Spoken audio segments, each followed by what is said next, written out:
ಮತ್ತು ಬೆಲೆ ಏರಿಕೆ ಇವತ್ತು 21 ತಿಂಗಳಲ್ಲಿ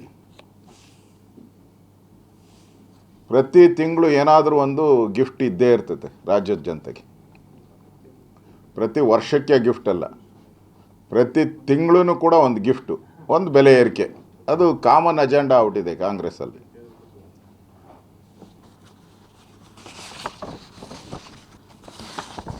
ಇವತ್ತು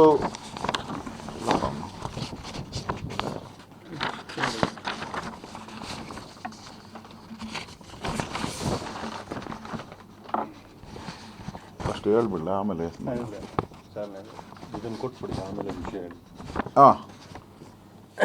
ಈ ಬೆಲೆ ಏರಿಕೆ ಮತ್ತು 4% ಮುಸಲ್ಮಾನರಿಗೆ ಮೀಸಲಾತಿ,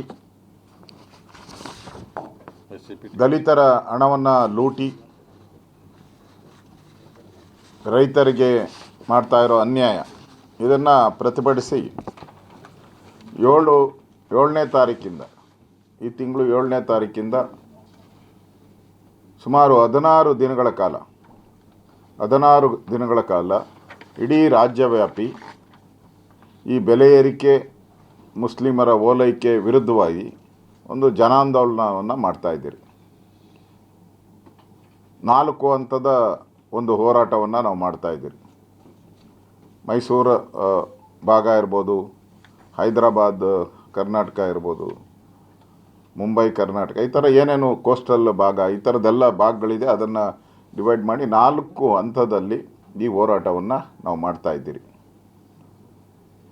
ಸೊ ಒಟ್ಟು 16 ದಿನ. ಇದರಲ್ಲಿ ಪ್ರಮುಖವಾಗಿ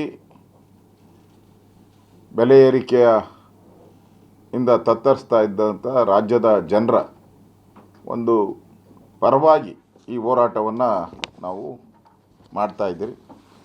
ಇದರಲ್ಲಿ ನಮ್ಮೆಲ್ಲ ಮುಖಂಡರುಗಳು, ನಮ್ಮ ರಾಜ್ಯದ ಅಧ್ಯಕ್ಷರು ಮತ್ತು ಇತರ ಎಲ್ಲ BJPಯ ಹಿರಿಯ ನಾಯಕರು ಎಲ್ಲರೂ ಕೂಡ ಇದರಲ್ಲಿ ಭಾಗವಹಿಸ್ತಾರೆ. ಯಾರ್ಯಾರು ಕನ್ವೀನಿಯೆಂಟ್ ಟೈಮು ಏನಿದೆ, ರಾಜ್ಯ ಅಧ್ಯಕ್ಷರು ಪೂರ್ತಿ ಎಲ್ಲ ಕಡೆಯೂ ಇರ್ತಾರೆ. ಅವರು ಎಲ್ಲ ಸಭೆಗಳಿಗೂ ಅವರು ಆಲ್ಮೋಸ್ಟ್ ಆಲ್ 99% ಅವರು ಇದ್ದೇ ಇರ್ತಾರೆ. ಅದು ಬಿಟ್ಟು ಉಳಿದಂಥ ಎಲ್ಲ ನಾಯಕರು ಕೂಡ ಅವರವರ ಟೈಮಿಂಗ್ಸು, ಅವರ ಡೇಟ್ಗಳನ್ನು ತೆಗೆದುಕೊಂಡು ಅವರನ್ನು ಇದಕ್ಕೆ ಜೋಡಣೆಯನ್ನು ಮಾಡ್ತಾಯಿದ್ದೀರಿ.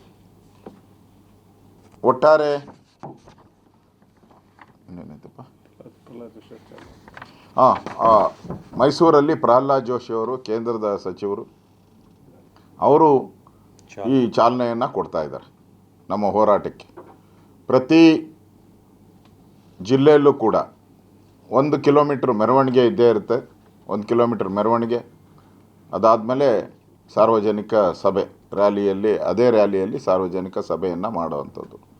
ಅಂದರೆ ಜನರಿಗೆ ಮುಟ್ಟಿಸೋವಂಥದ್ದು, ಆ ಭಾಗದ ಜನರಿಗೆ ಈ ಬೆಲೆ ಏರಿಕೆಯಿಂದ ಜನನೂ ಕೂಡ ಈ ಹೋರಾಟದಲ್ಲಿ ಪಾಲ್ಗೊಳ್ಳಬೇಕು ಅನ್ನೋ ವಿನಂತಿಯನ್ನು ಕೂಡ ನಾನು ಮಾಡ್ತಾಯಿದ್ದೀನಿ.